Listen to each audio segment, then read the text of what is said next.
Hello guys, welcome to RP academy. तो आज हम लोग अपना नया चैप्टर पढ़ने वाले हैं जो कि है डेमोग्राफिक ट्रेंड्स। तो डेमोग्राफिक ट्रेंड्स में हम क्या पढ़ते हैं? हम पढ़ते हैं अबाउट द पॉपुलेशन कि भाई पॉपुलेशन यहाँ पर अगर हम बात करें किसी भी पर्टिकुलर रीजन की, वो कैसी है, कितने यहाँ पर मेल्स हैं, कितने फीमेल्स हैं, कितने बच्चे हैं, कितने सीनियर सिटीजन हैं, रूरल में कितने लोग हैं, अर्बन में कितने लोग हैं, एंड बहुत सारी हम यहाँ पर डेमोग्राफी से रिलेटेड डेटा होता है जो हमें पढ़ना होता है। अब यहाँ पर ना सेंसस 2011 में ही आया था, अभी लेटेस्ट सेंसस आने की बात है।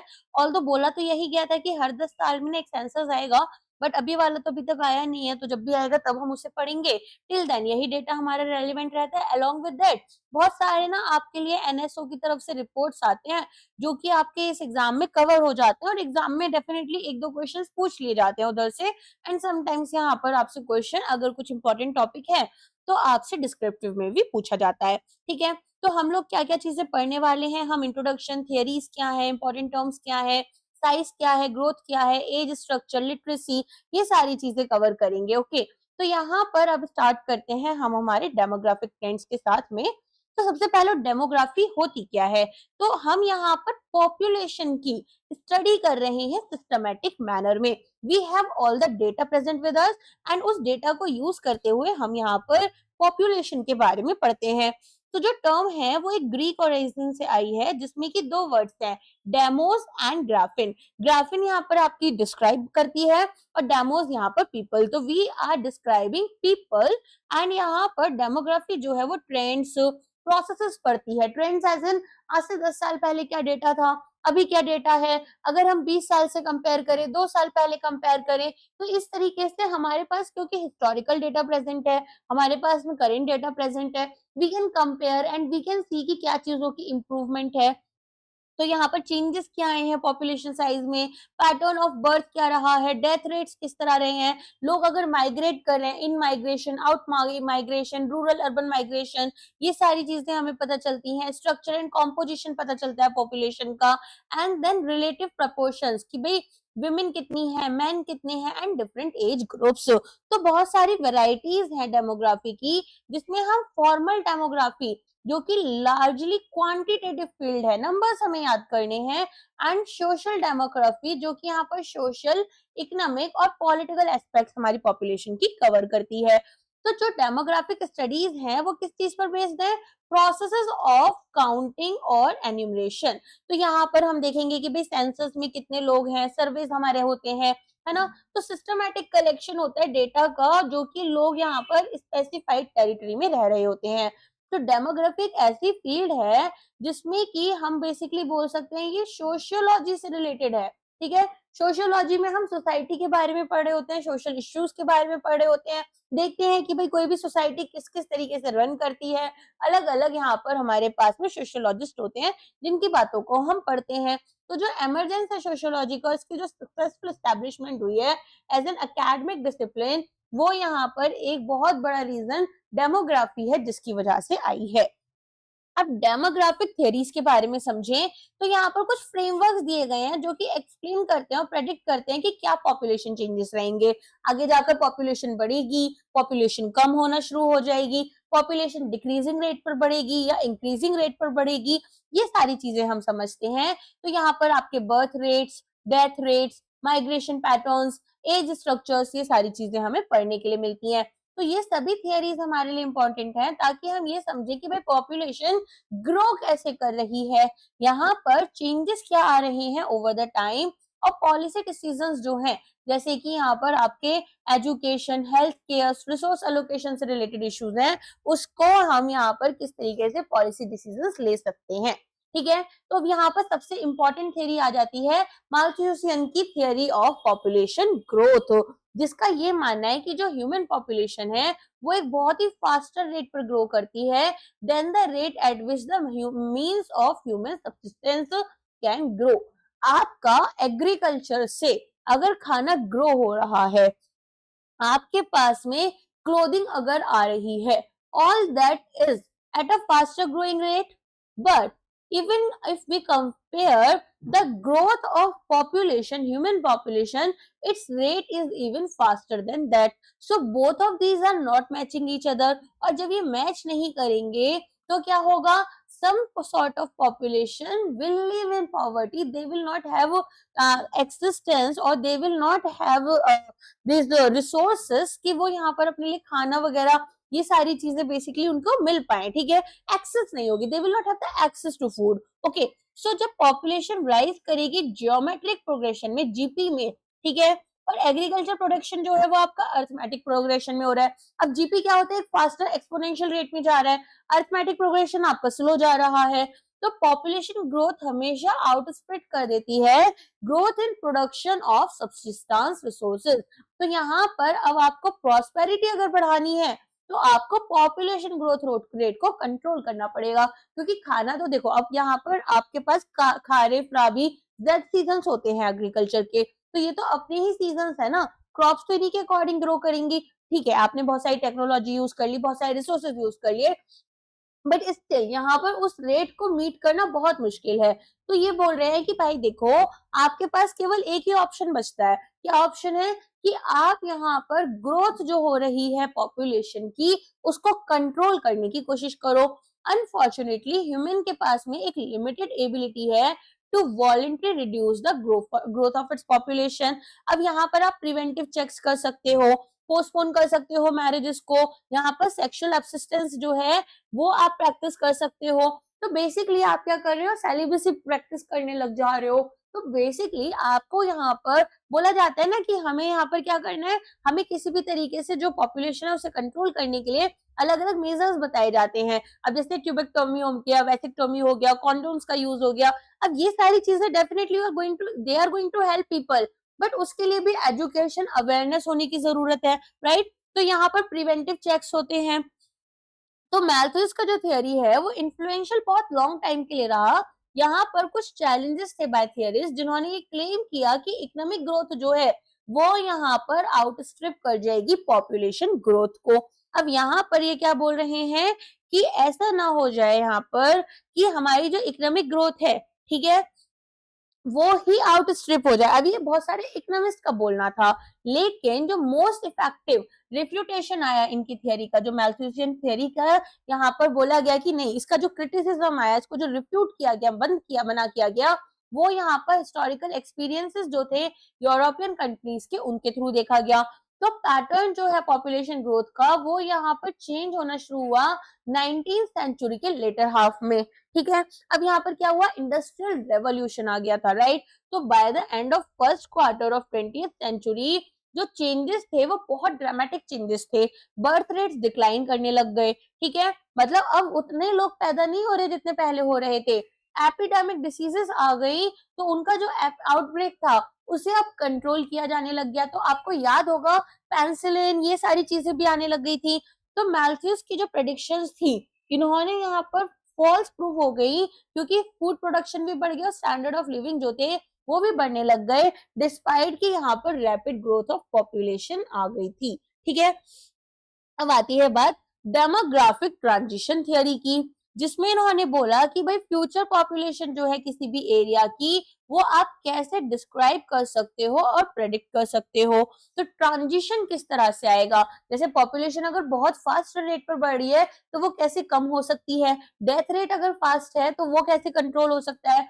तो इस थियरी ने हमें ये बताया कि जो पॉपुलेशन है किसी भी रीजन की, वो हाई बर्थ और हाई डेथ से चेंज होकर लो बर्थ लो डेथ पे आ जाएगी। मतलब आपकी डेथ कब हो रही है, जब यहाँ पर sorry I am really sorry, यहाँ पर किसी भी पर्सन की डेथ कब हो रही है, क्योंकि यहाँ पर उनको हेल्थ फैसिलिटीज अच्छी नहीं मिल पा रही हैं। समटाइम्स व्हेन आई से आपकी and all these words, it doesn't mean you, it means as reference to the people in the society, okay.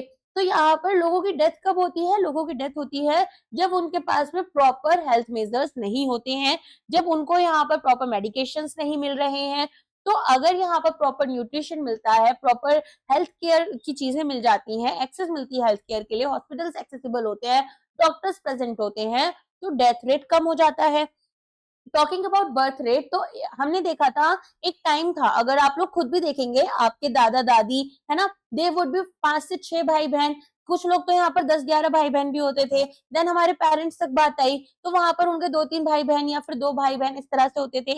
And हम लोगों के टाइम तक या तो एक बच्चा होता है या तो 2 बच्चे होते हैं, मैक्स टू मैक्स कुछ लोगों के 2-3 भाई बहन होते हैं, राइट। तो कहीं ना कहीं जो बर्थ रेट है वो धीरे धीरे कम होने लग गया। इवन अभी जो रेट आया था टोटल फर्टिलिटी रेट के लिए, ठीक है, वो 1.9 आया इंडिया का। तो 1.9 इज लाइक कि यहाँ पर रिप्लेसमेंट रेट जो था, जो हमारे पास में TFR था 2.1 का, हम उससे भी नीचे आ गए। तो बर्थ रेट्स भी धीरे धीरे कम होने लग जाते हैं, डेथ रेट्स भी कम होने लग जाते हैं, जैसे जैसे सोसाइटी जो है वो रूरल एग्रीगेरियन से, बेसिकली एग्रीगेरियन सोसाइटी कौन सी होती है, जो एग्रीकल्चर प्रैक्टिस कर रही है, और इलिटरेट से अर्बन इंडस्ट्रियल और लिटरेट सोसाइटी की तरफ आती है। तो ये जो चेंजेस हैं ये आपके क्यों हो रहे हैं, ये कलेक्टिवली यहाँ पर डेमोग्राफिक साइकिल कहलाते हैं, और ये education, health care, industrial revolution इसकी वजह से देखे जा रहे हैं। नेक्स्ट आता है इकोनॉमिक थियोरी ऑफ फर्टिलिटी। तो इसको प्रपोज किया था गैरी एस बैकर ने। तो ये थियोरी क्या सजेस्ट करती है, ये बोलती है कि जो फर्टिलिटी डिसीजंस हैं वो इन्फ्लुएंस होते हैं आपकी इकोनॉमिक कंसिडरेशन से। अच्छा, एक चीज मैं आपको बहुत सिंपल सी बताती हूँ। आज के टाइम में अगर एक बच्चा पैदा होता है तो पेरेंट्स को चिंता होती है कि इसको एक स्कूलिंग अच्छी प्रोवाइड करनी है, न्यूट्रिशियस फूड प्रोवाइड करना है, इसके पास स्पोर्ट्स की भी फैसिलिटीज होनी चाहिए, राइट। अब यहाँ पर क्योंकि अगर मान लो वो बहुत गरीब फैमिली है and they are not able to provide everything that they want to that one child, तो वो यहाँ पर दूसरे बच्चे को पैदा करने से पहले सोचेंगे, राइट। तो यहाँ पर अपने आप क्या होगा, वो अलग अलग प्रिवेंटिव चेक्स लेने लगेंगे। तो इसीलिए ये बोल रहे हैं कि जो फर्टिलिटी डिसीजंस हैं वो भी इकोनॉमिक कंसिडरेशंस के थ्रू जाते हैं। तो बैकर का जो मॉडल है वो प्रपोज करता है कि इंडिविजुअल्स रैशनल चॉइसेस लेते हैं बेस्ड ऑन की कितनी कॉस्ट और बेनिफिट्स हैं ऑफ हैविंग चिल्ड्रन। फैक्टर्स जैसे opportunity cost of time spent raising children. अब एक पेरेंट्स की तरफ से सोचना है, ठीक है। यूजुअली लोग 30 से 35 की एज में आज के टाइम में पेरेंट्स बनते हैं। अब वो जब पेरेंट्स बनते हैं तो कम से कम 18 years of their life will go in raising the child. पहले इनिशियल 2-3 साल प्रॉपरली आपको डेडिकेटेड टाइम देना होता है, फिर यहाँ पर टाइम कम लेकिन कॉस्ट को आपको हैंडल करना है, तो आपको कम से कम 18-20 साल उनका यहाँ पर एजुकेशन, फूड, केयर, सारी चीजें देखनी है ना। तो ये खर्चे इतने बढ़ जाएंगे कि अगर पेरेंट्स की इनकम ही उतनी नहीं है तो why will they go for next child. तो ये बोल रहे हैं कि कॉस्ट ऑफ बेनिफिट देखी जाती है, अपॉर्चुनिटी कॉस्ट ऑफ टाइम देखी जाती है कि भाई ऐसा ना हो मेरी पूरी जिंदगी बच्चे पैदा करने में और उनको बड़ा करने में ही निकल जाए, रेस करने में निकल जाए। कितनी एजुकेशनल और करियर अपॉर्चुनिटीज हैं। अब आज के टाइम में एजुकेशन, कोचिंग, ये सब इतने महंगे हैं कि बच्चे, पेरेंट्स डरते हैं, right. Then cost of child rearing all play a role in fertility decisions. तो अब ये सारी चीजें सोचकर ही तो पेरेंट्स बच्चों को 1 या 2 बच्चों को इस दुनिया में लेकर आ रहे हैं, वरना पहले क्या हो रहा था, 10-11 बच्चे पूरी क्रिकेट टीम खड़ी कर दे रहे थे, राइट। तो डिपेंडेंसी रेशियो थ्योरी के बारे में बात करते हैं। ये क्या बोलते हैं, ये बोलते हैं कि भाई ये जो डिपेंडेंसी रेशियो थ्योरी है ना, ये रिलेशनशिप हमारे इकोनॉमिकली डिपेंडेंट पॉपुलेशन और इकोनॉमिकली प्रोडक्टिव पॉपुलेशन, इसके ऊपर भी डिपेंड करती है, ठीक है। कितने यहाँ पर इकोनॉमिकली डिपेंडेंट लोग होते हैं, छोटे बच्चे होते हैं, साथ में हम लोग मानकर चले 15 साल तो इंडिया में वर्किंग एज है, अदरवाइज 21, 22, 25 साल तक भी आज के टाइम में लोग डिपेंडेंट हो जाते हैं इंडिया में। बात करें अगर सीनियर सिटीजन्स की, तो इंडिया में 60 इयर्स की एज जो है वो यहाँ पर रिटायरमेंट एज आ जाती है, सुपर एनुएशन एज आ जाती है। तो लोग वहां से फिर लेकर अपना 80-90 साल जितना भी उम्र तक जी रहे हैं, ये लोग इकोनॉमिकली डिपेंडेंट है। और इकोनॉमिकली प्रोडक्टिव पॉपुलेशन कौन सी हो गई, जो वर्किंग एज पॉपुलेशन है, जो लोग काम कर रहे हैं। तो हम बोल सकते हैं 15 साल से 60 साल तक के लोग। तो एक हाई डिपेंडेंसी रेशियो जो है, अगर यहाँ पर बच्चे बहुत ज्यादा हैं तो चलो ये तो फिर भी डेमोग्राफी में आ जाएंगे बाद में, है ना। अब यहाँ पर हमारे पास में जैसे जापान में हमने देखा है कि बूढ़े लोग हैं, तो ये क्या करते हैं, स्ट्रेन कर रहे हैं इकोनॉमिक रिसोर्सेज को ज्यादा डिपेंडेंट से सपोर्ट करने के लिए। तो थियरी जो है वो एनालाइज करिए पोटेंशियल इम्पैक्ट हमारे पॉपुलेशन एज स्ट्रक्चर का on economic development. Now I know जो हमारे बूढ़े लोग होते हैं, they have already contributed far more than us in the society and for the economic resources, but we are reading a theory over here. तो इसको मेरे पर्सनल व्यूज मत समझना, I am just trying to teach you the things, okay. तो यहाँ पर offend मत हो जाना कोई भी लोग। सोशल चेंज थियरीज, सोशल, अगर आप लोगों ने कभी सोशियोलॉजी पढ़ी होगी तो वहां पर तो we are questioning the religion the most, तो यहाँ पर ऐसा नहीं है कि आपको जो फैकल्टीज पढ़ा रहे हैं वो लोग पूजा नहीं कर रहे हैं, लेकिन we it is our job, it is our duty to teach you things that is written in the book. जो यहाँ पर थियरीज आई हैं और यहाँ पर आपको भी एक रैशनल ब्रेन यूज कर कर उसको लर्न करना है, ठीक है। तो यहाँ पर प्लीज ना ऐसे चीजों को मत लेकर चलना, सोशल मीडिया से थोड़ा सा इन्फ्लुएंस होकर मत पढ़ना। आपकी पढ़ाई और सोशल मीडिया दो डिफरेंट वर्ल्ड्स हैं। वेरियस थियरीज जिसमें कि कुछ आपके सोशियोलॉजिस्ट देते हैं, डेमोग्राफर्स देते हैं, ये role of social and cultural factors बताते हैं in shaping demographic patterns. Social change theories जो होती हैं ये एक्सप्लोर करती हैं कि कैसे सोसाइटल नॉर्म्स में शिफ्ट आ रही हैं, सोसाइटल जो नॉर्म्स हैं, जो रूल्स हैं वो चेंज हो रहे हैं, वैल्यूज चेंज हो रहे हैं। पहले आप देखते थे विमेन जो थी इंडिया में, ठीक है, they were not even covering the body, they were wearing transparent clothes, उससे पहले लोग कपड़े भी नहीं पहनते थे। देन यहाँ पर एक टाइम आया जब लोग पूरा पर यहाँ पर पर्दे में रहने लग गए, बुरखे में आप लोगों को देखते हैं, राइट। तो यहाँ पर फिर एक टाइम आया कि गर्ल्स जो हैं उनको फिर से freedom of choice of clothing मिला। तो उससे यहाँ पर अब हमने देखा कि सोसाइटी में डिफरेंट डिफरेंट चेंजेस आते हैं। अब इंडिया में बार बार लोग सोशल मीडिया पर अपना झगड़े करने लगते हैं कि नहीं नहीं पहले वाले कपड़े अच्छे थे, वो हमारा कल्चर था।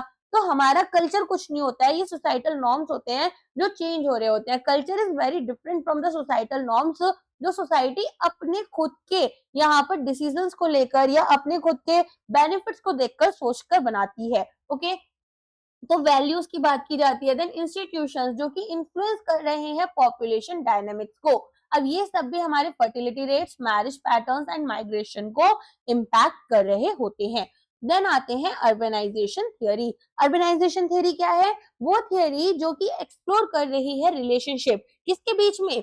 Population dynamics, process of urbanisation. यहाँ पर किस तरीके से अर्बनाइजेशन जो है वो बढ़ता जा रहा है। रूरल, अब आप रूरल किसी भी गांव में जाओ, ठीक है, तो गांव में जो उनका खुद का कल्चर होता था वो आपको कितना देखने के लिए मिलेगा। अब धीरे धीरे वहां भी चीजें चेंज हो रही है, कहीं ना कहीं वो भी जो अर्बन लिविंग पैटर्न है उसको ही अडॉप्ट करने लग गए हैं।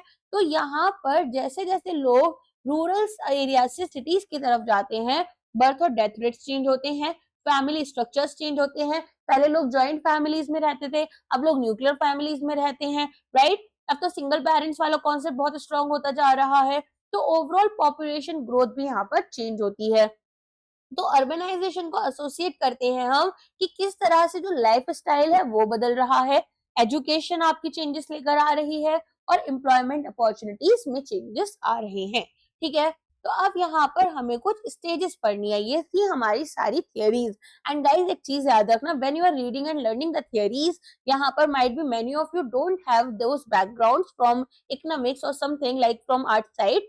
तो यहाँ पर ना आप लोग भी कहीं ना कहीं इंटेलेक्चुअल की तरफ जाते हो, तो प्लीज अपने आप को ना थोड़ा सा डिफरेंशिएट करना सीखो from the people who are just scrolling the reels. Okay, चलो स्टेजेस क्या है डेमोग्राफिक ट्रांजिशन की। तो पहला होता है फर्टिलिटी बहुत हाई है, बहुत सारे बच्चे पैदा हो रहे हैं, और हाई मोर्टेलिटी है, बहुत सारे लोगों की डेथ भी हो रही है क्योंकि लोग ज्यादा रिप्रोड्यूस कर रहे हैं। तो कंपनसेट भी करते हैं डेथ्स के लिए due to epidemics and variable food supply. अब एपिडेमिक्स आने का मेन रीजन आपने देखा होगा, लोगों के पास खाना भी नहीं बचता, रिसोर्सेज भी नहीं बचते हैं, है ना। तो यहाँ पर न्यूट्रिशन प्रॉपर नहीं है, डिसीजेस फैल रही हैं। तो इसीलिए ये बोल रहे हैं कि फर्टिलिटी भी हाई है और मोर्टेलिटी भी, मतलब पैदा भी ज्यादा लोग हो रहे हैं और डेथ भी बहुत ज्यादा लोगों की हो रही है। पॉपुलेशन ग्रोथ आपकी स्लो है and most of the people are engaged in agriculture where large families are an asset. तो what is happening, population growth अब यहाँ पर आपकी स्लो है और ज्यादातर लोग जो है वो एग्रीकल्चर में इन्वॉल्व हैं। ऐसा गांव का बिल्कुल सोचकर चलो, एक टिपिकल गांव है जहां पर अभी तक कोई भी एग्रीकल्चर से अलावा कुछ भी नहीं पहुंचा है, गवर्नमेंट की कोई पॉलिसी नहीं पहुंची है, कोई इंडस्ट्री नहीं पहुंची। अब यहाँ पर लार्ज फैमिलीज जो है वो एक एसेट की तरह काम करती हैं, सभी लोग घर के मिलकर एक एग्रीकल्चर फील्ड में काम कर रहे हैं, खाना बना रहे हैं, साथ में काम कर रहे हैं। लाइफ एक्सपेक्टेंसी बहुत लो है, सबकी एज जो है वो ज्यादा नहीं है, मोस्टली पीपल जो है वो इलिटरेट है, किसी ने भी ज्यादा पढ़ाई लिखाई नहीं की, कोई ज्यादा स्कूल नहीं गया है, low levels of technology use कर रहे हैं, ठीक है। बहुत हार्डली किसी के पास ट्रैक्टर होगा, वरना फिर वो जो बुलक कार्ट्स होते थे वो यूज कर रहे हैं। तो 200 ईयर्स अगो जितनी भी कंट्रीज थी वर्ल्ड की वो इसी स्टेज में थी। फिर फर्टिलिटी आपकी हाई थी in the beginning of second stage, लेकिन ये धीरे धीरे कम होने लग गई। अब यहाँ पर मोर्टेलिटी रेट जो था वो भी कम होने लग गया। अब यहाँ पर लोगों का बर्थ कम हो रहा है, अलोंग विद दैट लोगों की डेथ भी कम हो रही है। इम्प्रूवमेंट आया सैनिटेशन और हेल्थ कंडीशंस में, जिसमें कि एक डिक्लाइन देखा गया मोर्टेलिटी में।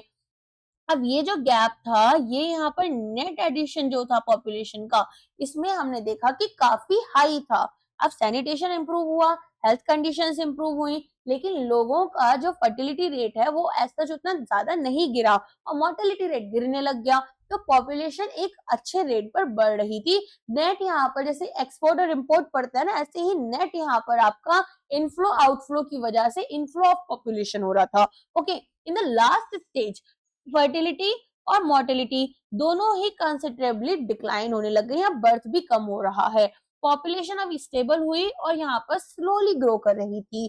फिर पॉपुलेशन अर्बनाइज होने लग गई, लोग रूरल से अर्बन एरियाज में आने लग गए। लिटरेट जो थे यहाँ पर, अब लोग ज्यादा पढ़ाई लिखाई करने लग गए, स्कूल्स जाने लग गए और हाई टेक्निकल नो हाउ हो गया, डेलिबरेटली कंट्रोल करने लग गए फैमिली साइज को। Now they have started using different things, जिससे कि यहाँ पर रिप्रोडक्शन कम हो।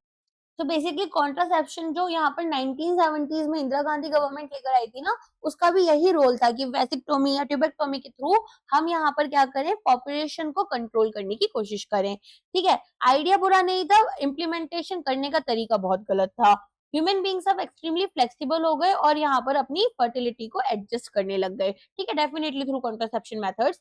तो ऑप्टिमम थियरी ऑफ पॉपुलेशन की बात करें तो इसको प्रोपाउंड किया गया था by Edwin Cannan in his book Wealth published in 1924 और पॉपुलराइज किया गया इसको by Robbins, Dalton and Carl Saunders. तो ऑप्टिमम थियरी क्या बोलती है कि यहाँ पर रिलेशनशिप एस्टैब्लिश नहीं कर रही है population growth and food supply के बीच में, रेदर ये किसके साथ में कंसर्न्ड है, with the relation between the size of population and production of wealth।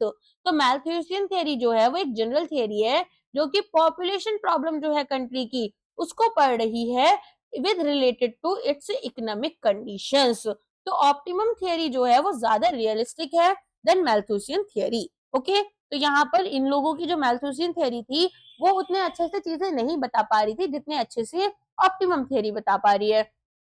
तो ये यहाँ पर एक आइडियल पॉपुलेशन को लेकर चलते हैं, ऑप्टिमम पॉपुलेशन जिसे हम बोल रहे हैं, जिसमें कि हम सभी अवेलेबल रिसोर्सेज और मीन्स ऑफ प्रोडक्शन जो है कंट्री के, उसमें मानते हैं कि ये हमें यहाँ पर मैक्सिमम रिटर्न्स जनरेट कर देंगे या फिर इनकम पर हेड। तो थियरी जो है वो कुछ अजम्पशंस लेकर चलती है। क्या क्या चीजें मानती है, इसका मानना है कि जो नेचुरल रिसोर्सेज है कंट्री के वो यहाँ पर हमें पता है और ये टाइम टू टाइम चेंज भी होते हैं। कोई भी टेक्निक जो है प्रोडक्शन की वो चेंज नहीं हो रही, प्रोडक्शन हमारा सेम वेज में हो रहा है। जो स्टॉक ऑफ कैपिटल है, ठीक है, वो हमारा कांस्टेंट है। हैबिट्स और टेस्ट जो है लोगों के वो भी चेंज नहीं हो रहे। रेशियो जो है वर्किंग पॉपुलेशन का टू टोटल पॉपुलेशन ये भी कांस्टेंट है even with the growth of population. Working hours जो है लेबर के वो भी चेंज नहीं हो रहे।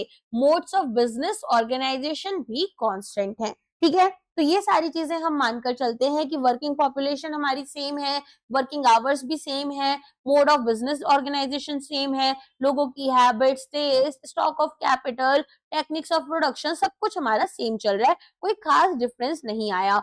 तो ऐसे में जो ऑप्टिमम पॉपुलेशन है वो क्या है, एक आइडियल साइज पॉपुलेशन का जिसमें कि मैक्सिमम इनकम पर हेड हम प्रोवाइड कर पा रहे हैं।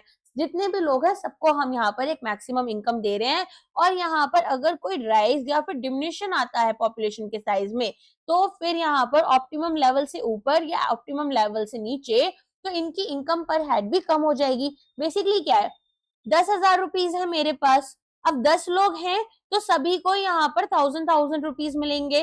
लेकिन अगर मान लो यहाँ पर लोग हो गए 20 तो सबको केवल 500 रुपए मिलेंगे। तो ये बोल रहे हैं कि देखो एक ऑप्टिमम साइज ऑफ पॉपुलेशन वो है जहां पर सबको मैक्सिमम मिल रहा है। लेकिन अगर आपका पॉपुलेशन बढ़ जाता है तो क्या होगा, यहाँ पर सब आपकी जो इनकम पर हेड है वो कम होने लगेगी। दूसरा ये बोल रहे हैं कि मान लो आपकी जो यहाँ पर पॉपुलेशन है वो कम हो जाती है तो जो आपको यहाँ पर इनकम पर हेड मिल रही थी वो बढ़ जाएगी। ठीक है, तो यहाँ पर अब हमने क्या मानकर चल रहे हैं कि बाकी सारी चीजें कांस्टेंट हैं, तो based on stock of natural resources, जो नेचुरल रिसोर्सेज प्रेजेंट है फॉरेस्ट के थ्रू, अलग अलग चीजों के थ्रू, जो टेक्निक ऑफ प्रोडक्शन है, स्टॉक ऑफ कैपिटल है, वो सब कांस्टेंट है, तो एक डेफिनेट साइज ऑफ पॉपुलेशन है जो कि हाईएस्ट पर कैपिटा इनकम को करस्पॉन्ड करता है। अब बाकी चीजों को अगर हम इक्वल रखें और डिविएट कर रही हैं हमारे ऑप्टिमम साइज पॉपुलेशन से, तो हमारी जो पर कैपिटा इनकम है वो रिड्यूस हो जाएगी। अब लोगों को कम पैसा मिलेगा क्योंकि उनकी पॉपुलेशन बढ़ती जा रही है, क्योंकि रिसोर्सेज तो उतने ही है ना। तो अगर पॉपुलेशन में इंक्रीमेंट देखा गया तो उससे क्या होगा, आपका जो पर कैपिटा इनकम है वहां भी अगर इंक्रीज हुआ है तो कंट्री की जो अंडर पॉपुलेटेड हो जाएगी। ठीक है, बेसिकली क्या हुआ, देखो जैसे रशिया है, रशिया का एक पार्ट अगर आपको पता हो, population density is very low in Russia, बहुत ही कम लोग हैं, रिसोर्सेज बहुत ज्यादा प्रेजेंट हैं।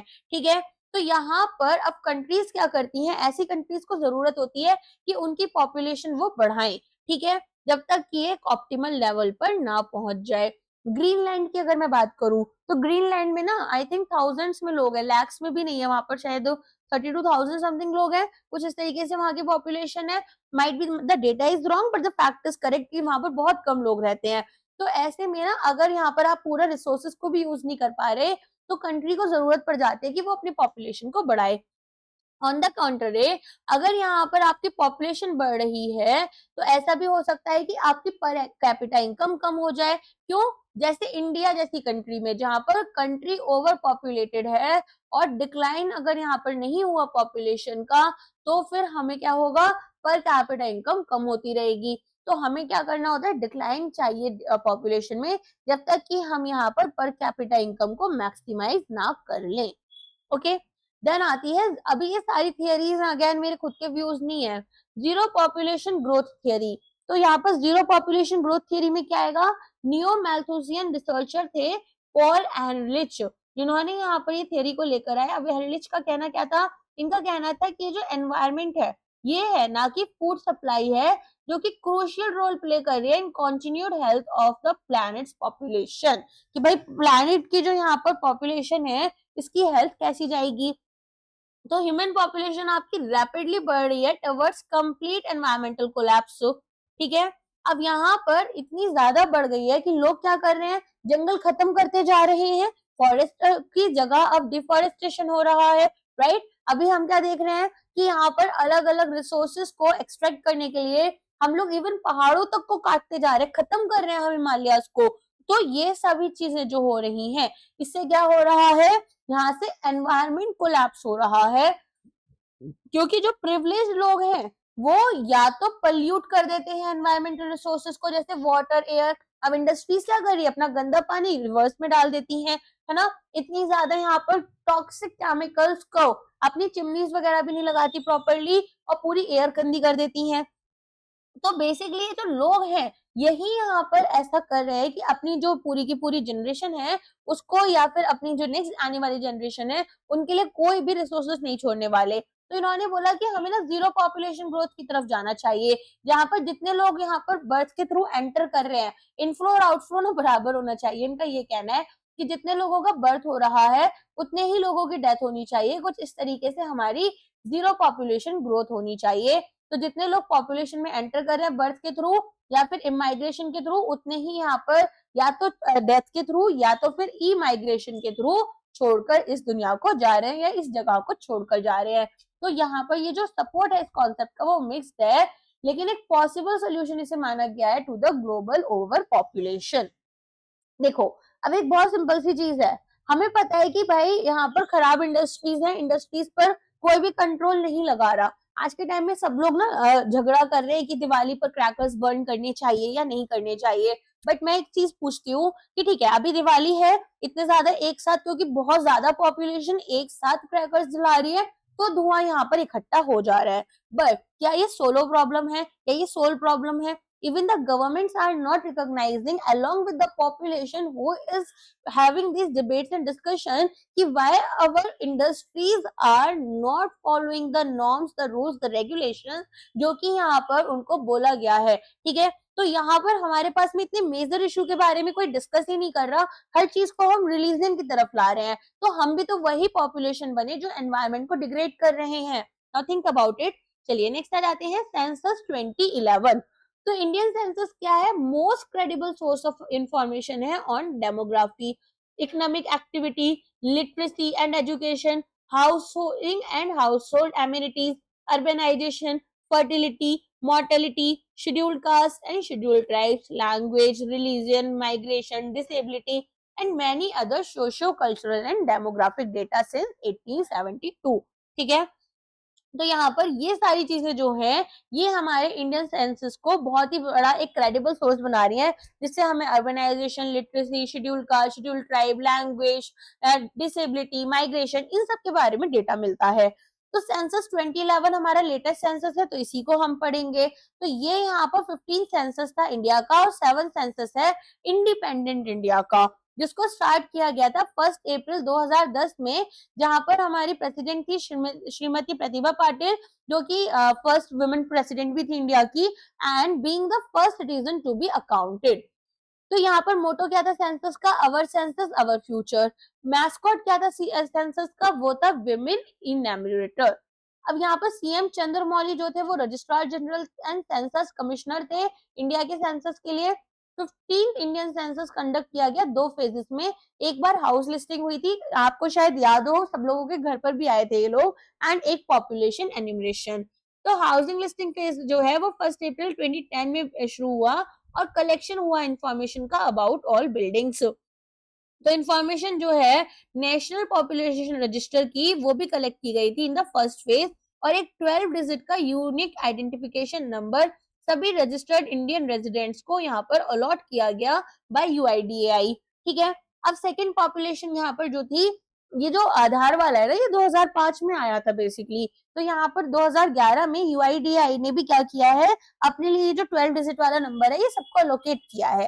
अब सेकंड पॉपुलेशन एनुमरेशन जो फेज था वो आपका 9 फरवरी से 28 फरवरी 2011 तक चला। अब यहाँ पर बहुत सारे इंपॉर्टेंट टर्म्स हैं जिसके बारे में हमें जानना है। सबसे पहले समझते हैं कि बर्थ रेट क्या होता है। तो यहाँ पर अच्छा, इसका ना डेफिनेशन बहुत ही पर्टिकुलर है, तो इसको you have to learn by heart. ठीक है, तो यहाँ पर बर्थ रेट आपका क्रूड बर्थ रेट भी बोलते हैं इसको, एक डेमोग्राफिक मेजर है जिसमें हम देखेंगे कि नंबर ऑफ लाइव बर्थ्स पर 1000 population in with in a given period. तो ये यूजुअली हम कैसे कैलकुलेट कर रहे हैं, ये आपका फॉर्मूला है। ठीक है, तो यहाँ पर एक इंपॉर्टेंट इंडिकेटर है कि भाई हमें ये समझना है कि डेमोग्राफर्स, पॉलिसी मेकर्स, इकोनॉमिस्ट के लिए कि बर्थ रेट इंडिया में क्या चल रहा है, कितने लोग यहाँ पर बर्थ ले रहे हैं। ठीक है, and factors affecting birth rate क्या हो सकते हैं? कंट्री का बर्थ रेट में सोशो इकोनॉमिक फैक्टर्स हो सकते हैं, जैसे इनकम लेवल्स क्या है, education level, plus female labour force participation. तो in general higher level of socio economic development जो है उसमें आपको लोअर बर्थ रेट्स मिलते हैं। लोगों की यहाँ पर इनकम अच्छी हो, एजुकेशन अच्छी हो, है ना, फीमेल्स जो है वो ज्यादा अपना पार्टिसिपेशन शो कर रही है इकोनॉमिक एक्टिविटीज में, तो हमें देखने के लिए मिलेगा कि कंपैरेटिवली यहाँ पर इन जनरल, ऐसा हर केस में नहीं लेकिन इन जनरल यहाँ पर बर्थ रेट कम होता है। कल्चरल फैक्टर्स, तो जैसे रिलीजियस बिलीफ्स क्या है, एटीट्यूड क्या है फैमिली साइज की तरफ, अवेलेबिलिटी क्या है फैमिली प्लानिंग सर्विसेज की, तो ये भी चीजें हो जाती है। देन आता है गवर्नमेंट पॉलिसीज, तो फैमिली प्लानिंग प्रोग्राम्स होते हैं, पेरेंटल लीव्स होती हैं, चाइल्ड केयर सब्सिडीज होती हैं। तो ये पॉलिसीज भी यहाँ पर बहुत ज्यादा हद तक इन्फ्लुएंस करती हैं बर्थ रेट्स को, अलोंग विद देयर इफेक्टिवनेस, कि वो कितनी यहाँ पर इफेक्टिव है। अब पॉलिसीज आप 1000 ले आओ लेकिन इंप्लीमेंट आप कोई भी ठीक से नहीं करा पा रहे, तो उसका कोई यूज नहीं है। हम इंडिया की बात करें तो अभी हम 2011 का सेंसस पढ़ेंगे और यहाँ पर जो भी हमारे पास लेटेस्ट डेटा होगा, तो इंडिया का जो बर्थ रेट है वो स्टेडली डिक्लाइन कर रहा है ओवर पास्ट फ्यू डिकेड्स। तो वर्ल्ड बैंक के अकॉर्डिंग इंडिया का जो क्रूड बर्थ रेट था वो 16.1 बर्थ पर 1000 पीपल था 2023 में। फिर ये आपका डाउन हुआ, पहले कितना था 20.4 पर 1000 पीपल इन 2016। तो ये जो डिक्लाइन हुआ है ये बहुत सारे फैक्टर्स की वजह से हुआ है। जैसे इंडिया में ऑफ कोर्स यहाँ पर इंक्रीज जो सोशल इकोनॉमिक डेवलपमेंट देखी गई है, लोगों की इनकम्स बढ़ रही हैं, साथ में यहाँ पर बहुत सारे अलग अलग फैक्टर्स देखे गए कि एजुकेशन लेवल चेंज हुई है, डिक्लाइन हुआ है फर्टिलिटी रेट्स में, विमेन जो है अब यहाँ पर उनके पास में कम बच्चे हैं और ज्यादा एजुकेटेड हैं। इम्प्रूव्ड फैमिली प्लानिंग सर्विसेज, तो एक number of family planning programmes देखे गए हैं रिसेंट ईयर्स में, जिसमें कि यहाँ पर कॉन्ट्रासेप्टिव्स जो हैं वो ज्यादा वाइडली अवेलेबल हैं और इंक्रीज कर रहे हैं awareness about family planning methods. फिर आता है अर्बनाइजेशन। इंडिया की जो पॉपुलेशन है वो इंक्रीजिंगली अर्बनाइज हो रही है। कपल्स जो हैं अब यहाँ पर छोटा स्मॉल फैमिली साइज चाहते हैं। क्यों? क्योंकि यहाँ पर हायर कॉस्ट ऑफ लिविंग है and smaller size of urban dwellings हैं। घर में जो वो घर होते हैं ना, वो भी तो बहुत छोटे छोटे होते हैं, तो इसीलिए। देन आती है बात डेथ रेट की। डेथ रेट आपका क्रूड डेथ रेट कहलाएगा, तो number of deaths in a population पर 1000 पीपल, ये हर 1000 लोग में कितने लोगों की डेथ हुई है with in a specific period. तो इसको हम यहाँ पर टिपिकली इन ईयर कैलकुलेट कर रहे हैं। तो यहाँ पर डेथ रेट क्या होगा? नंबर ऑफ डेथ्स पर टोटल पॉपुलेशन इनटू 1000। अब सिमिलर टू बर्थ रेट, यहाँ पर आपके पास में जो डेथ रेट है वो भी एक वाइटल इंडिकेटर होता है पॉपुलेशन ग्रोथ का, और हमें ये पॉपुलेशन ट्रेंड्स को समझने में हेल्प करता है। तो डेमोग्राफर्स, पॉलिसी मेकर्स, इकोनॉमिस्ट जो हैं, इन्हें वेरियस पर्पसेस के लिए यूज करते हैं, जैसे कि ये समझना है कि भाई फ्यूचर पॉपुलेशन साइज और स्ट्रक्चर क्या होगा। तो यहाँ पर death rates alongside birth rates आपको पता चलते हैं, प्रेडिक्शन आप कर पाओगे, आइडेंटिफाई कर सकते हो कि क्या क्या हेल्थ इश्यूज हैं, ज्यादा डेथ किस वजह से हो रही है ना। तो यहाँ पर अंडरलाइन हेल्थ प्रॉब्लम्स हमें पता चलती हैं पॉपुलेशन में, तो इन्वेस्टिगेशन प्रॉम्प्ट हो जाती है कि भाई क्या कॉजेस हैं और किस तरीके से हम इन्हें केटर करें। देन आती है बात रिसोर्स एलोकेशन की। तो डेथ रेट्स यहाँ पर डिसीजंस इन्फ्लुएंस करते हैं कि रिसोर्सेज हमें एलोकेट करने हैं कितने हेल्थ केयर, इंफ्रास्ट्रक्चर और सोशल सर्विसेज में। इसके बाद में क्या क्या फैक्टर्स हैं जो कि अफेक्ट करते हैं डेथ रेट को। तो एज स्ट्रक्चर हो सकता है, अब जहां पर लार्जर पॉपुलेशन एल्डरली पीपल की होगी, सीनियर सिटीजन्स की होगी, वहां पर हमें लगता है कि डेथ रेट ज्यादा हाई होगी। Health care access and equality, तो यहाँ पर क्वालिटी ऑफ हेल्थ केयर अगर अच्छी होगी, हेल्थ केयर एक्सेस होगी, तो लोग यहाँ पर कम डेथ रेट देखने के लिए मिलेगा। लेकिन जहां पर लोग हॉस्पिटल्स पहुंच ही नहीं पा रहे हैं, तो वहां पर क्या होगा? डेथ रेट्स हायर रहेंगे। न्यूट्रिशन एंड लिविंग स्टैंडर्ड्स, तो adequate nutrition, good living conditions जो है वो लोअर डेथ रेट्स की तरफ लेकर जाती हैं, क्योंकि हम अपने आप को यहाँ पर बचा पाते हैं डिसीजेस से। ठीक है, प्रिवेंटेबल डिसीजेस होती हैं, हेल्थ यहाँ पर हमारी इंप्रूव हो जाती है। कम्युनिकेबल डिसीजेस, तो अगर यहाँ पर इन्फेक्शियस डिसीजेस है, जैसे कोविड आया था, तो ये क्या करते हैं? डेथ रेट्स को इम्पैक्ट करते हैं, और स्पेशली उन रीजन्स में जहां पर लिमिटेड एक्सेस है वैक्सीनेशन और सैनिटेशन की। अब आते हैं death rate in India. India में भी डेथ रेट में एक डिक्लाइन देखने के लिए मिला है। तो वर्ल्ड बैंक के अकॉर्डिंग इंडिया का जो क्रूड डेथ रेट था वो 7.3 डेथ्स पर 1000 पीपल था इन 2023, और ये यहाँ पर एक डिक्रीज देखा गया है कंपेयर टू 8.1 डेथ पर 1000 पीपल इन 2016। तो यहाँ पर इम्प्रूव्ड हेल्थ केयर था, पब्लिक हेल्थ इनिशिएटिव्स हमारे आए है ना। सबसे इम्पोर्टेंट तो यहाँ पर आयुष्मान योजना है। फिर इसके अलावा लिविंग स्टैंडर्ड्स जो है लोगों के वो इम्प्रूव हुए हैं। ग्रोथ रेट, तो रेट जो है नेचुरल इंक्रीज और ग्रोथ रेट ऑफ पॉपुलेशन का, वो यहाँ पर क्या होता है? बर्थ रेट कितना है और डेथ रेट क्या है, उसका डिफरेंस। तो जब डिफरेंस 0 होगा तो यहाँ पर इन प्रैक्टिस ऐसा बहुत मुश्किल होता है, ऑल्दो वेरी स्मॉल तो हो सकता है।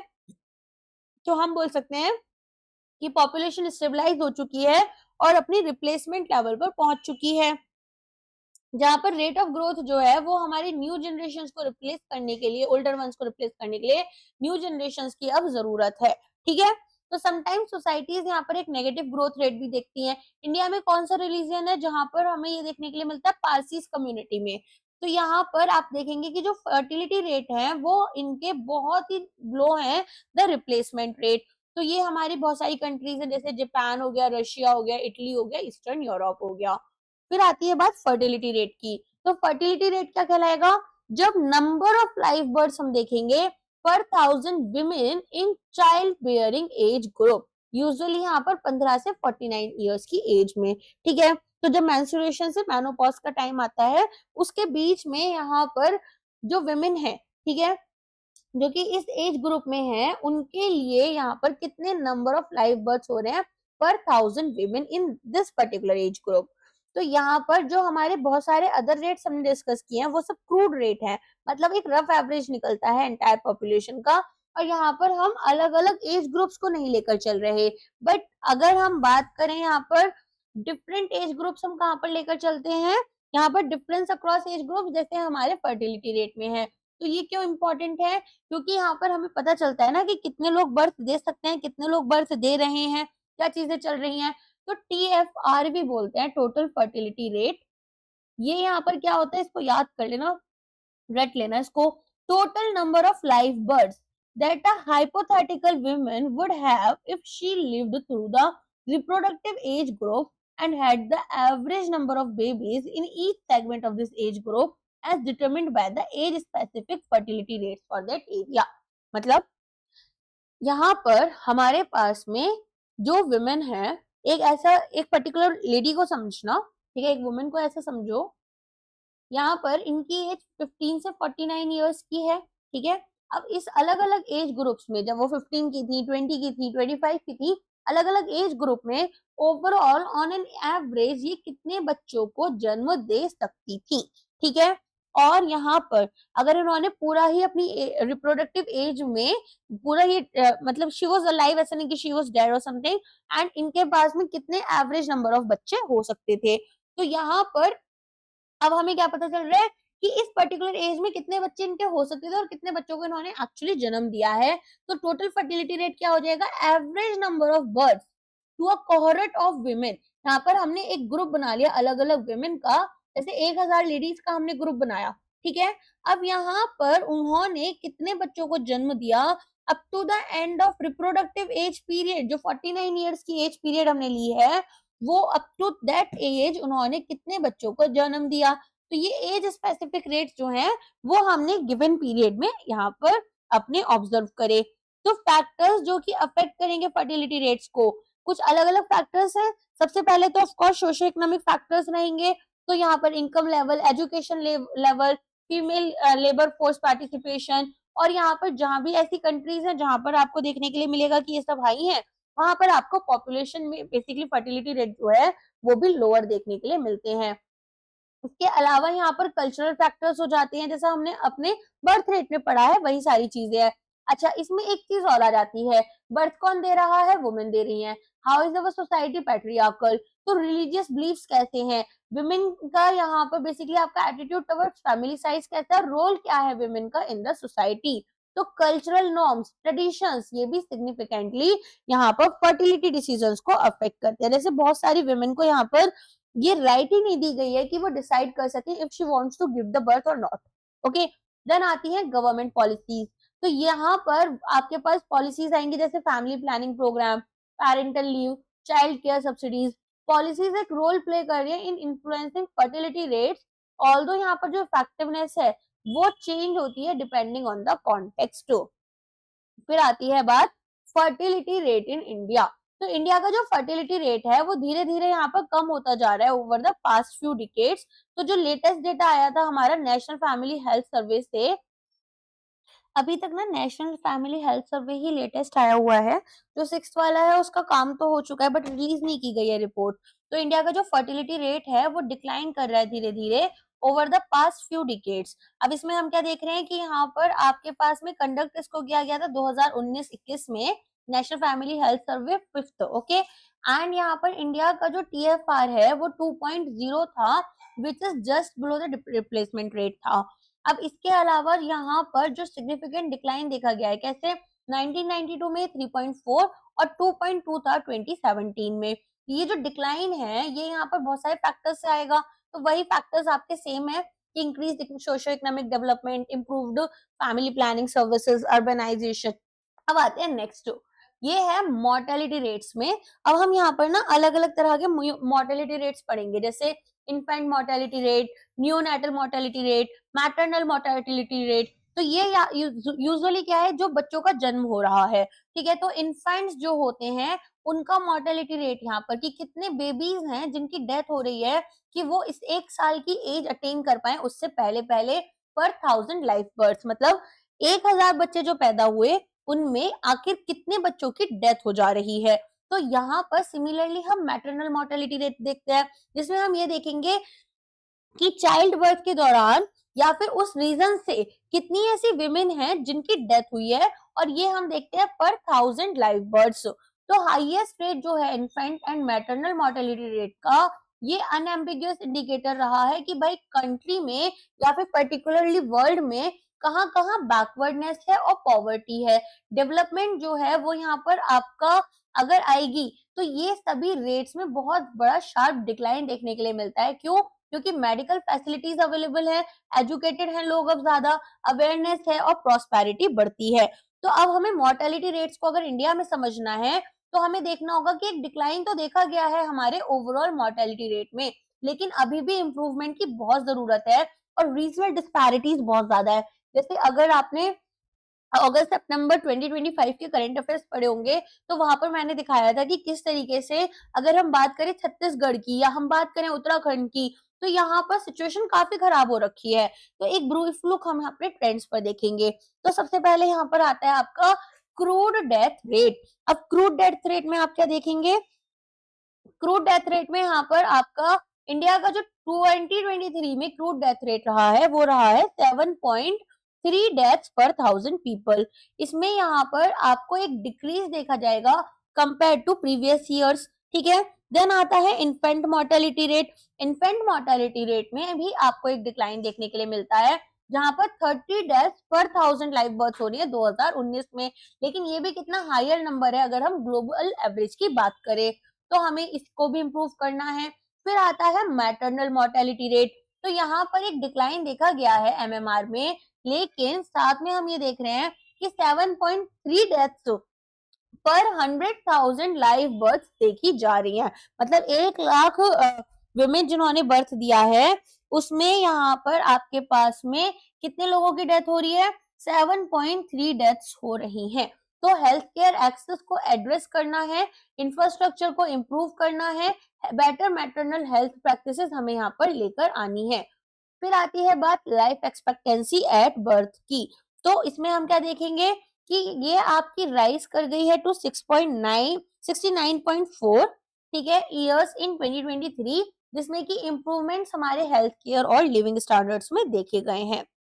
नेक्स्ट आते हैं लाइफ एक्सपेक्टेंसी। लाइफ एक्सपेक्टेंसी में क्या देखेंगे? कितना एस्टिमेटेड नंबर ऑफ ईयर्स हैं कि यहाँ पर एक एवरेज पर्सन जो है उसको एक्सपेक्ट किया जा रहा है कि वो सरवाइव करेंगे। तो इसको हमने किस बेसिस पर कैलकुलेट किया है?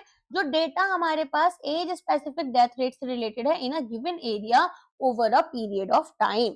तो लाइफ एक्सपेक्टेंसी क्या होती है कि कोई पर्सन कितने साल जिएगा, ठीक है। Average person is expected to survive. India में करेंटली कितनी चल रही है? आई थिंक 63.5 समथिंग चल रही है या 65 चल रही है। तो मैं एक बार ना ये वाला करंट अफेयर्स अभी कवर करूंगी आप लोगों के लिए, तो उसमें बता दूंगी क्या रेट था। चलिए, इसके बाद में क्रूशियल इंडिकेटर जो है कंट्री की ओवरऑल हेल्थ का और वेलबींग का, इसमें हमारे पास में क्या देखा जा रहा है कि भाई हेल्थ केयर क्वालिटी और एक्सेसिबिलिटी हमारी इंप्रूव हो गई है, लिविंग स्टैंडर्ड्स हमारे इंप्रूव हुए हैं। तो adequate nutrition, sanitation, safe living conditions एक सिग्निफिकेंट रोल प्ले करेंगे।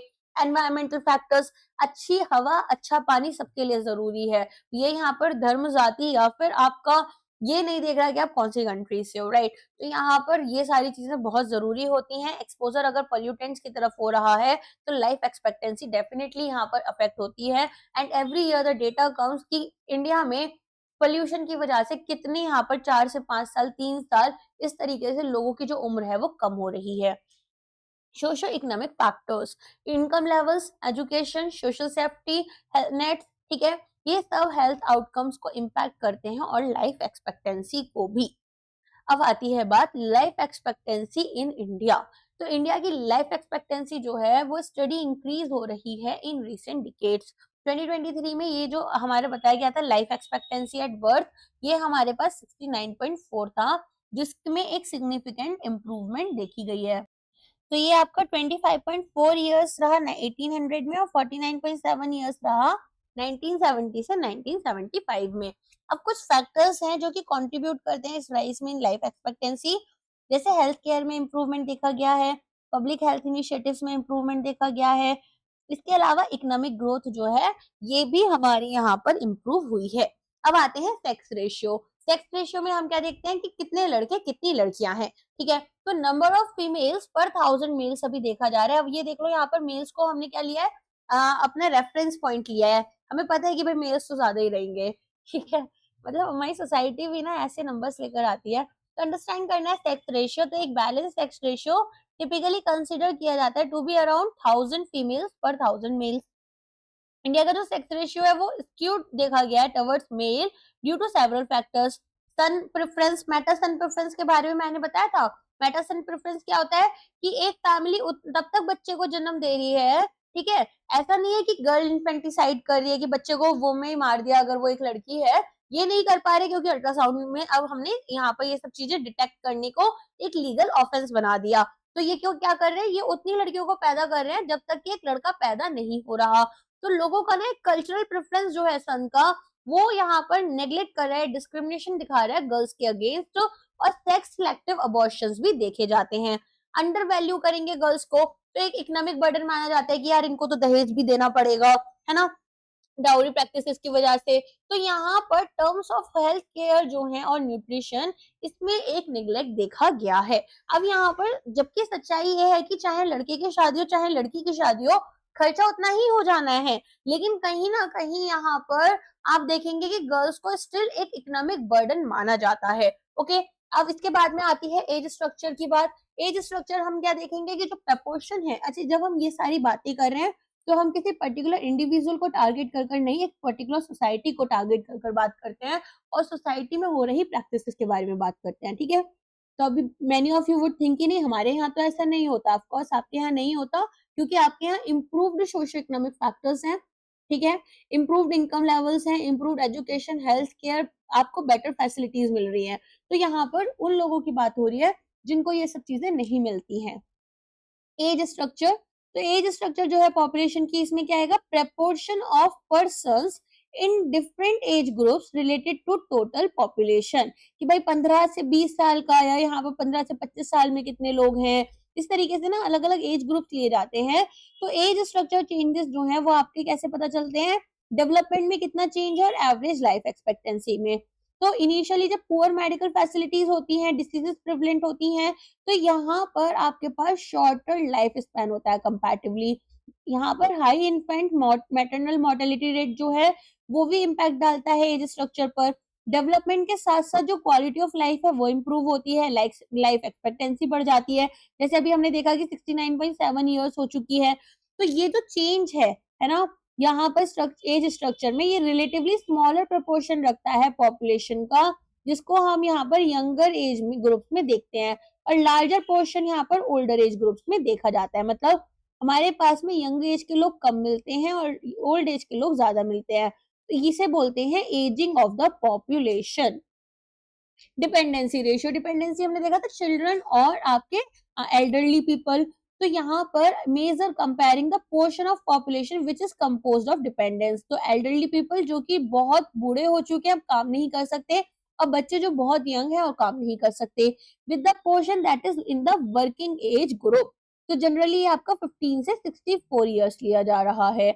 अब डिपेंडेंसी रेशियो जो है इक्वल टू पॉपुलेशन बिलो 15 या अबव 64, इसको यहाँ पर हम डिफाइन करेंगे 15 से 64 एज ग्रुप में, और रेशियो जो है वो हमारा एक इसमें परसेंटेज में आता है। तो डिपेंडेंसी रेशियो पॉपुलेशन 0 से 14, फिर इसके बाद में पॉपुलेशन एज 60 प्लस, या फिर 60 plus 5 plus population in the age group 15 to 59 या फिर 15 टू 64। अब ये डिपेंडेंसी रेशियो हम कुछ भी ले सकते हैं, या तो 15 से 59 ले सकते हैं या फिर हम 15 से 64 ले सकते हैं। इट ऑल डिपेंड्स कि यहाँ पर हम कौन सा लेना चाह रहे हैं।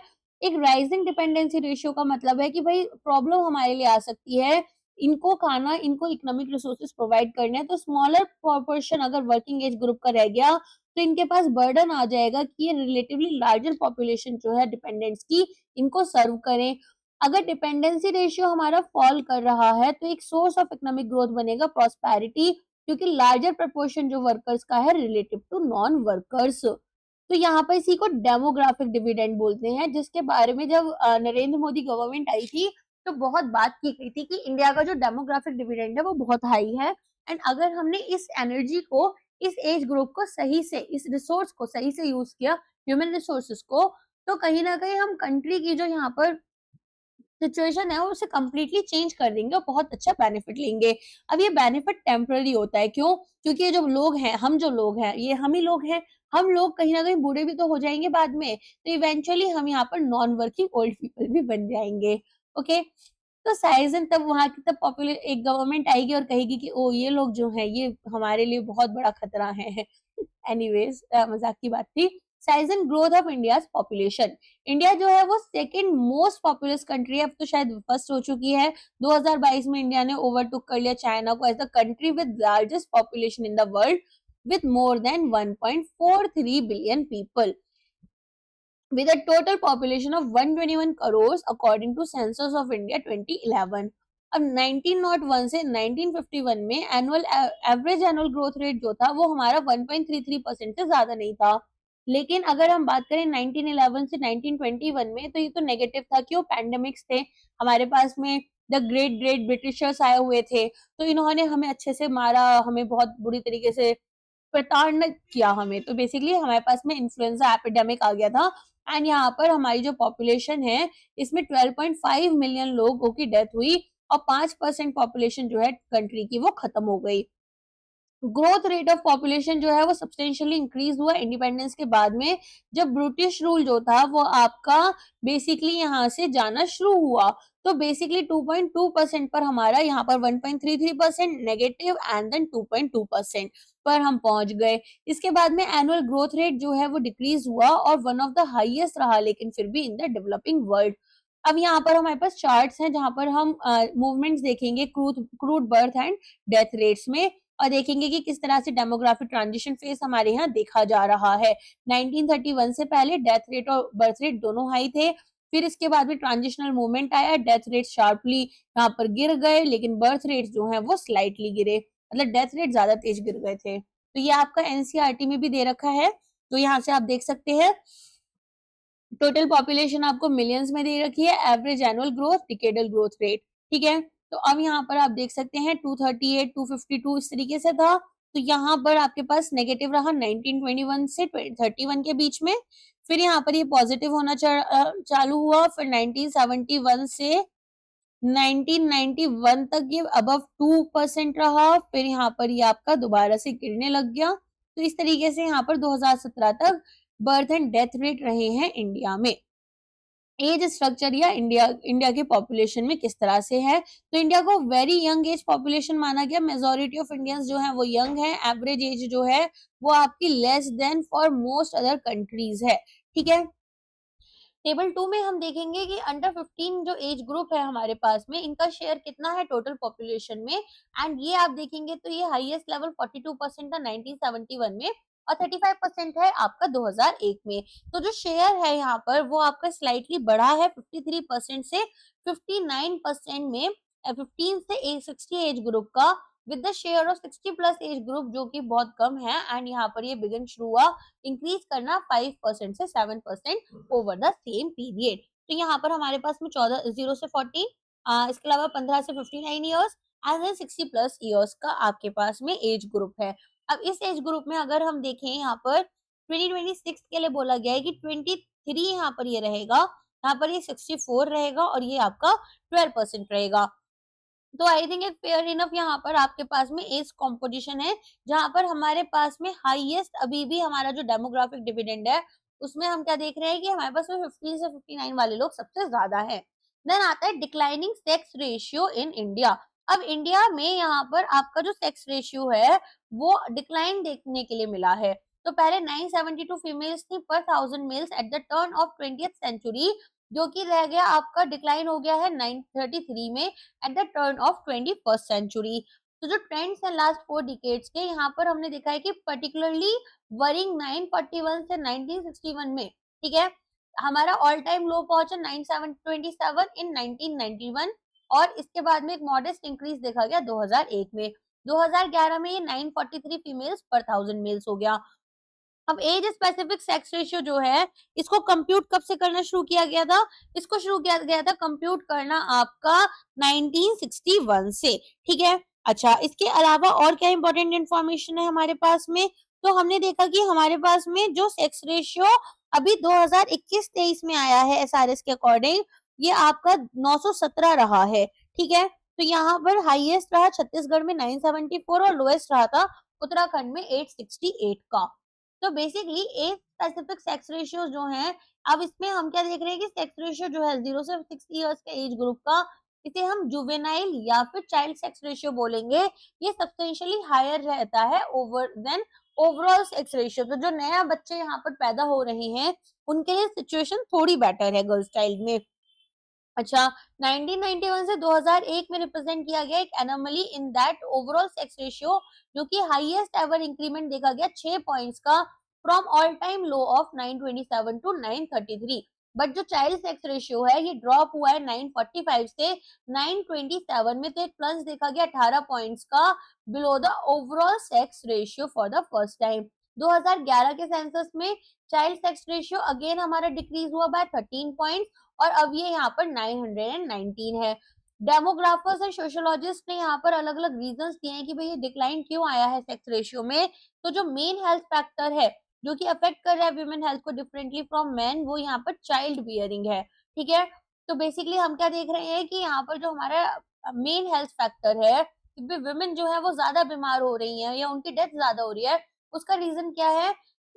डेथ तो खैर ज्यादा मेल की होती है, सॉरी, तो चाइल्ड बर्थ की वजह से वो थोड़ा ज्यादा बीमार रहती हैं। तो ये जरूरी है पूछना कि जो सेक्स रेशियो में फॉल देखा गया है due to increase risk of death in child birth that only women faced. तो हाउएवर जो मैटरनल मॉर्टेलिटी है ये डिक्लाइन करना चाहिए डेवलपमेंट के साथ में, क्योंकि न्यूट्रिशन, जनरल एजुकेशन, अवेयरनेस ये सब इम्प्रूव हो रहे हैं। इंडीड एमएमआर जो है वो हमारा इंडिया में कम डाउन कर रहा है, इवन दो यहाँ पर हाई है ये अगर हम इंटरनेशनल स्टैंडर्ड से चेक करें या कंपेयर करें। तो हमें ये समझना कि भाई मैटरनल मॉर्टेलिटी रेट जो है वो यहाँ पर कितना रिस्पॉन्सिबल है for worsening of sex ratio over time, तो ये अभी तक हमने डेटा नहीं निकाला है। ठीक है, अच्छा, इसके अलावा हमें ये देखना है कि जो चाइल्ड सेक्स रेशियो में जो डिक्लाइन देखा गया है वो काफी स्टीपर था ओवरऑल फिगर में। अगर हम इसे चेक करें, जैसे 976 से हम 919 पहुंच गए आपका 0 से 6 वाले में। ठीक है, तो यहाँ पर काफी स्टीप हमें देखने के लिए मिल रहा है। तो सोशल साइंटिस्ट का मानना है कि यहाँ पर एक कॉज आपका डिफरेंशियल ट्रीटमेंट जो हो रहा है गर्ल्स बेबीज का, उसकी वजह से देखने के लिए मिल रहा है। अब आते हैं लिटरेसी के ऊपर। तो लिटरेसिटी यहाँ पर, लिटरेसी जो है वो एक प्री रिक्विजिट मानी जाती है एजुकेशन के लिए in an instrument of empowerment. अब लिटरेसी और एजुकेशन में क्या डिफरेंस है? आपको लिखना पढ़ना आता है, ये आपकी लिटरेसी हो गई। आपने उस लिखने पढ़ने से खुद को एजुकेट करा, खुद को नई चीजें सिखाई, नई स्किल्स दी, नई थॉट प्रोसेस डेवलप हुई, रैशनल हुए आप, ये आपकी एजुकेशन हो गई। तो यहाँ पर लिटरेसी होती है तभी एजुकेशन तक हम पहुंच पाते हैं। तो जितने ज्यादा लिटरेट हमारी पॉपुलेशन होगी उतनी ही कॉन्शियसनेस होती है करियर ऑप्शन के लिए, पार्टिसिपेशन किया जाता है नॉलेज इकोनॉमी में। फर्दर लिटरेसी जो है वो हेल्थ अवेयरनेस की तरफ लेकर जाती है, फुल पार्टिसिपेशन देखा जाएगा कल्चरल और इकोनॉमिक वेलबींग में ऑफ द कम्युनिटी। तो लिटरेसी लेवल्स हमारे इंप्रूव हुए हैं कंसिडरेबली आफ्टर इंडिपेंडेंस, और अब ऑलमोस्ट 2/3 जो हमारी पॉपुलेशन है अब वो लिटरेट है। इम्प्रूवमेंट जो आए हैं वो यहाँ पर किस तरीके से आ रहे हैं, जो यहाँ पर हमारे पास है उनमें थोड़ा सा इश्यू ये आता है कि जो रेट है हमारी ग्रोथ का इंडियन पॉपुलेशन की वो बहुत हाई है। अलोंग विद दैट हम देखते हैं कि अभी स्कूल्स वगैरह की सिचुएशन काफी खराब है, तो वो भी एक पॉइंट है यहाँ पर। अब आ जाते हैं रूरल अर्बन डिफरेंस में, ये टेबल है आप इसे एक बार देख सकते हैं। तो मेल फीमेल के एज गैप कितनी है लिटरेसी रेशियो में। बाकी जो लेटेस्ट एसआरएस रिपोर्ट्स आती हैं, जो आपके पास लेटेस्ट मिनिस्ट्री ऑफ एजुकेशन की तरफ से रिपोर्ट्स आती हैं, उस पर ज्यादा ध्यान रखना। रूरल लोग कौन से होते हैं? जो गांव वगैरह में रहते हैं। अर्बन लोग कौन से होते हैं? जो मेट्रो सिटीज या टियर 1, टियर 2, टियर 3 सिटीज में रहते हैं। तो वास्ट मेजोरिटी जो पॉपुलेशन है इंडिया की वो रूरल एरियाज में रहती है। और अभी यहाँ पर आप देखेंगे सेंसस इंडिया के अकॉर्डिंग 2011 में हमारे पास में ज्यादातर लोग अभी भी रूरल एरियाज में रहते हैं, और जो पॉपुलेशन है अर्बन एरिया की वो बढ़ रही है।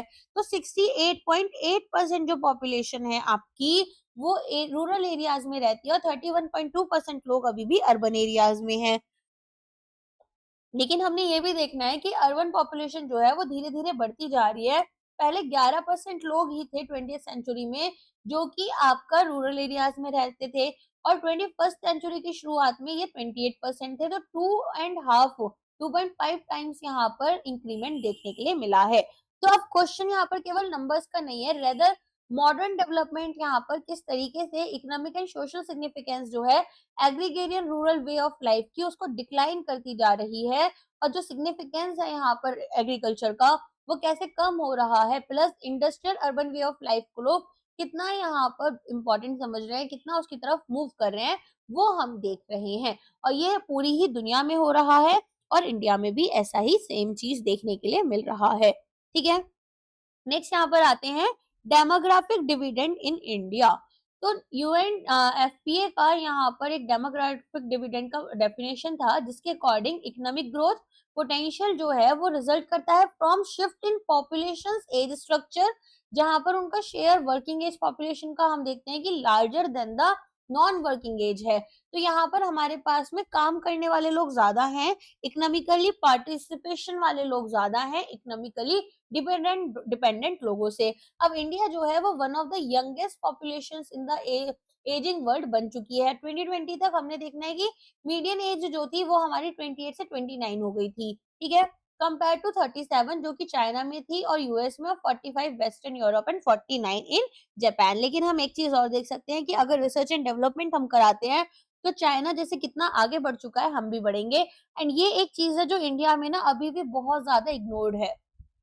अब क्या क्या एडवांटेजेस हैं, एडवांटेजेस खुद समझना। एक घर है जहां पर 4 बूढ़े लोग हैं और एक यंग बच्चा है जो कि काम पर जाता है। एक घर है जहां पर 4 यंग लोग हैं जो काम पर जाते हैं और एक बूढ़े लोग हैं। कहाँ पर इकोनॉमिक प्रॉस्पेरिटी ज्यादा देखने के लिए मिलेगी, कंसिडरिंग कि बाकी सारे फैक्टर्स अच्छे हैं, ये लोग काम करना चाहते हैं, काम करते हैं, सब कुछ अच्छा है, तो हम देखेंगे कि यहाँ पर लोग ज्यादा खुश हैं। ठीक है, तो अब इसी से रिलेटेड हमारी एडवांटेजेस आएंगी कि हमारी जो इकोनॉमिक ग्रोथ है वो इम्प्रूव हो रही है, लार्जर वर्कफोर्स हमारे पास आ रही है कंट्री में, सेविंग्स इंक्रीमेंट हो रही है क्योंकि अब लोग यहाँ पर ज्यादा अर्न कर रहे हैं, खर्च करने वाले लोग कम है। तो ऐसी सिचुएशन में हमारे अर्निंग पोटेंशियल अपने पीक पर पहुंच गए तो ज्यादा इनकम हमारे पास में मिलेगी एंड इससे क्या होगा, नेशनल सेविंग्स बढ़ेंगी और इन्वेस्टमेंट बढ़ेगी। एनहांस प्रोडक्टिविटी देखी जाएगी, तो जैसे जैसे अपनी इकोनॉमी ग्रो कर रही है वैसे वैसे यहाँ पर क्या होगा, एक्सपीरियंस भी एक्यूमुलेट होता जाएगा, तो ओवरऑल प्रोडक्टिविटी जो है वो हमारी बढ़ जाती है और एक ज्यादा कॉम्पिटिटिव इकोनॉमी और हायर लिविंग स्टैंडर्ड्स हमें देखने के लिए मिलते हैं। फिस्कल स्पेस एंड इन्वेस्टमेंट, तो यहाँ पर जो डिपेंडेंसी बर्डन है वो हमारा कम हो गया। अब स्मॉलर डिपेंडेंट पॉपुलेशन है, गवर्नमेंट आसानी से health care, education, social programmes पर चिल्ड्रन और एल्डर्स के लिए लेकर आएगी और यहाँ पर जो हमारा फिस्कल स्पेस है गवर्नमेंट के लिए कि उनको इन्वेस्ट करना है इंफ्रा में, एजुकेशन में और बाकी एरियाज में, वो आसानी से कर पाएंगे। ह्यूमन कैपिटल डेवलपमेंट, याद रखना ह्यूमन को अगर हम इकोनॉमिक्स की टर्म में बात करते हैं, किसी कंपनी में जॉब कर रहे हो तब कहाँ बात करेंगे, तो एक रिसोर्स माना जाता है। अब ये जो रिसोर्स है, ठीक है, यहाँ पर हमें इंक्रीज इन्वेस्टमेंट देखी जाती है एजुकेशन में। तो जैसे जैसे डिपेंडेंसी बर्डन हमारा कम हो रहा है, रिसोर्सेज हमारे डायरेक्ट होते हैं towards improving education and skill development. तो यहाँ पर हमारे पास ज्यादा स्किल्ड और प्रोडक्टिव लेबर फोर्स आती है जो कि एनहांस करती है इकोनॉमिक कॉम्पिटिटिवनेस को। रैपिड अर्बनाइजेशन एंड इंडस्ट्रियलाइजेशन, तो यहाँ पर लार्जर वर्किंग एज पॉपुलेशन जो है वो इंक्रीज डिमांड लेकर आती है गुड्स एंड सर्विसेज के लिए, जो कि स्टिमुलेट करते हैं इकोनॉमिक एक्टिविटीज को अलग अलग सेक्टर्स में जैसे manufacturing and services. Entrepreneurship and innovation, एक growing workforce specially young adults जो होते हैं वो यहाँ पर इनोवेशन लेकर आते हैं, एंटरप्रेन्योरशिप आती है, नए बिजनेसेस वेंचर्स आते हैं और इकोनॉमिक डायनामिज्म हमारा बढ़ जाता है। मैकेनिज्म क्या रहेगी for growth in demographic dividend, तो यहाँ पर हमारे पास में क्या देखा जाएगा, 4 मैकेनिज्म्स हैं। लेबर सप्लाई इंक्रीज हो रही है, सेविंग्स और हमारा human capital and increasing demand. तो सबसे पहले क्या होगा, हमारी जो इंक्रीज लेबर सप्लाई है, मैग्नीट्यूड बढ़ गया, डिपेंडेंट्स जो है यहाँ पर ऑन द एबल उनका बेनिफिट ज्यादा मिल रहे हैं, इकोनॉमी आसानी से लेबर को एब्जॉर्ब कर पा रही है, प्रोडक्टिविटी बढ़ पा रही है, एक्स्ट्रा वर्कर्स हमें मिल रहे हैं। तो यहाँ पर ये आपके लिए बेसिकली क्या हो रहा है, कहीं ना कहीं ग्रोथ की तरफ हमें लेकर जा रहा है। अब यहाँ पर क्योंकि हमारी इनकम बढ़ेगी तो सेविंग्स बढ़ेंगी, सेविंग्स बढ़ेंगी तो नंबर ऑफ डिपेंडेंट्स जो है वो यहाँ पर बेसिकली हम क्या देखेंगे कि वो हमारे कम है ना, तो इंडिविजुअल ज्यादा सेव कर पा रहे हैं। अब नेशनल सेविंग्स अगर बढ़ जाती है तो स्टॉक ऑफ कैपिटल बढ़ जाता है और यहाँ पर जो कि कैपिटल शॉर्टेज आ रहा था वो हमारी दिक्कत को कहीं ना कहीं हम फेस कर पाते हैं एंड हायर प्रोडक्टिविटी देखी जाती है। ह्यूमन कैपिटल, अगर यहाँ पर फर्टिलिटी रेट डिक्रीज हो रहे हैं, हेल्थियर विमेन हमें देखने के लिए मिल रही है, इकोनॉमिक प्रेशर कम रहेगा घर पर, तो पेरेंट्स जो है वो ज्यादा रिसोर्सेज यहाँ पर चाइल्ड इन्वेस्ट कर पाएंगे, ज्यादा बेटर एजुकेशन, ज्यादा better nutrition, health care services provide कर पा रहे हैं, है ना। तो बेटर हेल्थ और एजुकेशनल आउटकम्स देखने के लिए मिलेंगे। अब यहाँ पर क्योंकि हमारे पास पॉपुलेशन इस तरह की है तो डिमांड भी बढ़ेगी, डिमांड बढ़ेगी तो हमारा जीडीपी बढ़ेगा और per capita and the increasing decreasing dependency ratio भी देखा जाएगा, राइट। अब यहाँ पर इसके बाद में देखो बच्चों के खर्चे जो होते हैं वो ज्यादा होते हैं, है ना। हम लोग की एज ग्रुप में हमारे पास में बहुत सारी चीजें होती हैं, लाइक हमारा कभी पार्टी मोड होता है, कभी हमारे यहाँ पर प्रॉपर फूड वाला मूड होता है, कभी हम यहाँ पर ट्रैवल ज्यादा कर रहे होते हैं, तो अलग अलग तरह की चीजें हमारी डिमांड बढ़ जाती है, तो उससे भी जो ग्लोबल जीडीपी है, सॉरी कंट्री का जो जीडीपी है वो बढ़ जाता है। अब क्या क्या चैलेंजेस हैं, सबसे पहले तो यहाँ पर हमारे पास में स्किल मिसमैच हो रहा है। अगर मैं बात करूं अभी एज ऑफ नाउ बिहार में इलेक्शंस हैं एंड बहुत सारे डॉक्यूमेंट्रीज आ रहे हैं, उसमें हम देख रहे हैं बच्चे ना स्कूल्स तक नहीं जा पा रहे। तो ऐसी सिचुएशन में जब हमारे पास, अगर हम इन्हीं बच्चों को पढ़ा लिखा कर आगे बढ़ाए तो देश आगे बढ़ेगा, लेकिन अगर ये बच्चे पढ़ नहीं पा रहे हैं, इनके पास कोई स्किल्स नहीं है, तो यहाँ पर क्या होगा, कहीं ना कहीं एक अननेसेसरी बर्डन इंडिया में क्रिएट हो रहा है, तो हमारी इकोनॉमिक ग्रोथ हिंडर होगी और बहुत सारे इंडिविजुअल्स जो है वो इंक्रीज जॉब अपॉर्चुनिटीज का फायदा ही नहीं उठा पाएंगे। फिर हम देखते हैं जॉबलेस ग्रोथ हो रही है इंडिया में, तो यहाँ पर इनफ जॉब्स ही नहीं क्रिएट हो पा रही हैं जो कि इस वर्किंग एज पॉपुलेशन को एब्जॉर्ब करें, तो यहाँ पर unemployment, social unrest, missed economic potential देखा जाता है। अनइक्वल डेमोग्राफिक डिस्ट्रीब्यूशन, जितना इंडिया के लोगों के पास डिग्रीज है, एजुकेशन है ना, अगर उतनी अमेरिका में हो तो वहां के लोग बहुत ज्यादा प्रॉस्पर करें, लेकिन इंडिया से लोग क्यों जा रहे हैं, ब्रेन ड्रेन इतना क्यों हो रहा है, क्योंकि कहीं ना कहीं इंडिया में जो आपके हाथ में डिग्री है वो इररेलेवेंट हो जा रही है, एज आपके जैसे लाखों लोग हैं लेकिन वैसी जॉब्स आपको नहीं देखने के लिए मिल रही। फिर आती है बात अनइक्वल डेमोग्राफिक डिस्ट्रीब्यूशन की, तो जो डेमोग्राफिक डिस्ट्रीब्यूशन है डिविडेंड वो आपका इवनली डिस्ट्रीब्यूटेड नहीं है, कुछ स्टेट्स में बहुत ही यंग पॉपुलेशन स्ट्रक्चर है और कुछ में यहाँ पर डिपेंडेंस जो है इनकी प्रपोर्शन या पॉपुलेशन जो है वो काफी हाई है, तो इससे भी एक अनइवननेस क्रिएट हो रही है, रीजनल डिस्पैरिटीज आ रही है इकोनॉमिक ग्रोथ एंड डेवलपमेंट में।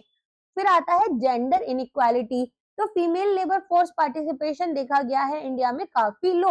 अब यहाँ पर स्पेशली अगर हम रूरल एरियाज में तो देख लेते हैं कि चलो विमेन जो है वो खेत पर भी जा रही है काम करने, वो यहाँ पर कैटल को भी रेयर कर रही होती हैं, बट अगर हम बात करें अर्बन पॉपुलेशन में तो ऐसा बहुत कम देखा जाता है।